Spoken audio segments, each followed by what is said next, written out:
Tiba-tiba di akhir cerita dia ngomong, ini buat Sintayong, jadi jangan baperan. Lucu loh, emang Sintayong baper ame lo?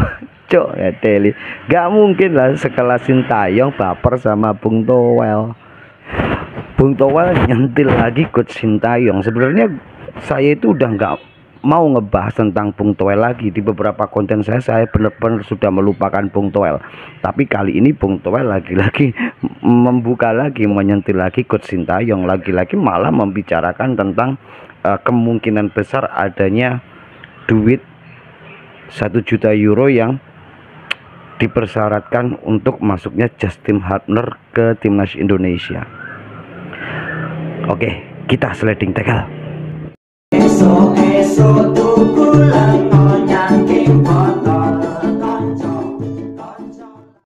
Kembali lagi di sliding tackle-nya Cak Rudi. Kali ini saya akan membahas lagi tentang coach Sintayong dan juga Bung Toel. Kali ini Bung Toel nyentil lagi Sintayong. Masalah naturalisasi, masalah pengembangan usia dini sepak bola Indonesia, dan juga dikabarkan bahwa Justin Hubner ini istilahnya mempunyai syarat 1 juta euro untuk menarik dia ke tim nasional Indonesia.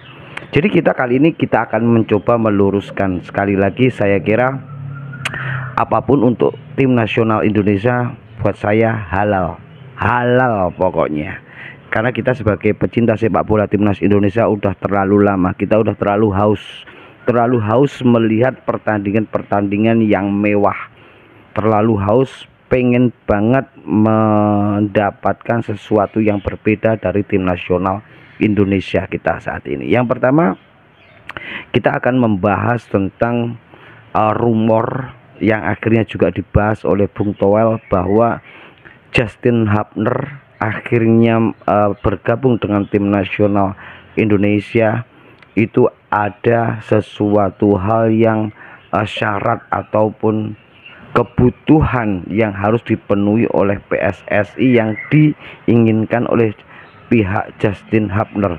Saya kira kalau itu saya nggak penting-penting amat sih. Yang terpenting Justin Hubner ataupun pemain keturunan lainnya itu memang benar-benar dari hati untuk memperkuat tim nasional Indonesia. Saya kira kalau urusan perpindahan pemain dari istilahnya negara yang satu atau negara yang lainnya, meskipun sebelumnya itu sudah memiliki kewarganegaraan yang sebelumnya juga, saya kira memang itu nggak ada masalah sih, dan nggak ada biaya. Misalkan ada pemain keturunan yang tinggal di Jerman, Belanda, Polandia atau manapun, karena kewarganegaraannya berada di sana akhirnya masuk ke Indonesia, itu nggak ada biaya sama sekali. Akan tetapi namanya sepak bola profesional itu pasti ada yang namanya agensi atau agen para orang-orang yang mencari bakat-bakat para pemain-pemain yang berkualitas. Saya kira kalau untuk mengeluarkan duit itu wajar-wajar aja. Karena kita kalau berbicara dari pihak Indonesia pun kita tahu kakak kandung dari Irfan Bahdim itu kan memang juga orang yang bekerja sebagai pencari bakat di sport bisnis. Jadi dia itu memang bisnisnya kayak gitu, mencari para pemain-pemain muda yang berbakat. Kalaupun itu nanti dikenakan biaya, saya kira juga nggak masalah sih. Tapi kalau menurut saya misalkan itu 1 juta euro, nggak mungkin. Kalaupun iya, ya nggak masalah juga. Tapi saya kira nggak juga. Udah, kita keluar dari urusan itu. Yang terpenting saat ini timnas Indonesia semakin kuat. Dia lagi-lagi menyampaikan tentang kali ini dia ada sesuatu yang dia setuju bahwa Justin Hubner ini adalah pemain bagus. Akan tetapi lagi-lagi dia menyangkal dengan argumennya bahwa pemain naturalisasi ini kalau di timnas memang diperlukan, akan tetapi apakah ini nanti mempunyai efek untuk pengembangan sepak bola usia dini? Kalau kita berbicara tentang efek dari para pemain naturalisasi itu, saya kira lebih besar lagi dibandingkan ketika Indonesia itu sama sekali nggak ada pemain naturalisasinya. Karena apa? anak kecil zaman sekarang pun juga udah mulai cerdas dan pinter, mampu membaca, mampu menonton, mampu menganalisa, mampu mengevaluasi ini pemain ini bagus apa enggak. Kita lihat aja ketika anak-anak bermain PlayStation, dia pasti mencari pemain-pemain yang levelnya yang paling baik untuk dia mainkan. Otomatis ketika menonton mereka pun nantinya akan mampu, oh ternyata ketika pemain keturunan ini dibandingkan dengan pemain yang ini permainannya juga lebih bagus. Secara otomatis spontanitas itu akan membuat cambukan atau motivasi terhadap mereka yang berada di SSB itu sendiri. Oh ternyata kalau kita bisa bermain bagus seperti mereka, maka kita akan bisa berkontestasi dengan para pemain-pemain lainnya untuk mencapai posisi di tim nasional Indonesia itu sendiri. Itu dari sisi personalnya dari para anak-anak itu sendiri. Lah berikutnya adalah bagaimana cara mengembangkan atau memberikan wawasan pondasi-pondasi terhadap para pelatih-pelatih lokal yang berada pada semua level umur.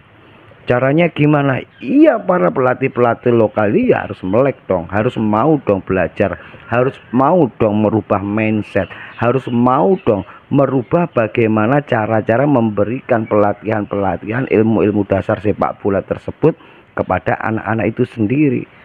Karena selama ini mungkin mereka selalu memberikan ilmu-ilmu tersebut sesuai dengan kemampuan mereka tanpa mereka itu mau untuk membedah sesuatu hal yang lainnya yang ada di luar sana. Saya kira kepelatihan di dalam lokal negara kita ini dengan kepelatihan anak-anak usia dini di luar negeri emang beda jauh banget dari aspek apapun. Nah, dari sini saya kira kalau Bung Toel ini mau berpikiran bersih, itulah efek adanya para pemain naturalisasi. Secara tidak langsung efeknya, imbasnya sangat besar untuk para pemain-pemain muda, karena mereka nanti akan lebih termotivasi, akan lebih mau untuk belajar bahwa sepak bola selain mengutamakan kecepatan, skill, mental, fisik, maka kecerdasan ini juga sangat penting dan diperlukan dalam bermain sepak bola. Oke, saya kira untuk efek ini udah clear.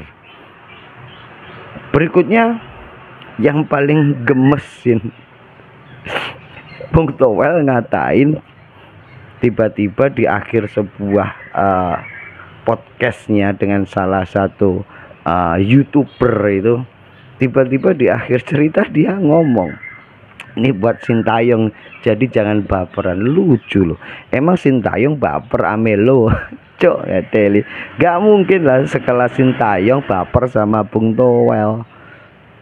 Jadi kalau Bung Toel terus menyampaikan bahwa proses naturalisasi dan adanya istilah-istilah lokal pride ini akhirnya menimbulkan perpecahan di kalangan supporter, saya kira enggak juga.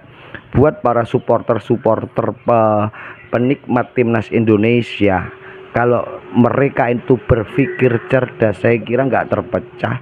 Karena ketika supporter ini mampu dan mau bisa mengevaluasi ataupun mengamati ataupun apalah bahasanya, kalau mereka tuh mau secara bersih dan subjektif, saya kira lebih suka kok dengan permainan-permainan dan para pemain yang dibesarkan oleh Sintayong. Itu kalau boleh jujur, beda lagi bagi mereka para supporter-supporter yang sudah terkena doktrin ala lokal pride. Saya kira lokal pride mereka sendiri juga yang menciptakan, bukan kita para supporter. Oke, salam sehat, salam waras, Indonesia juara.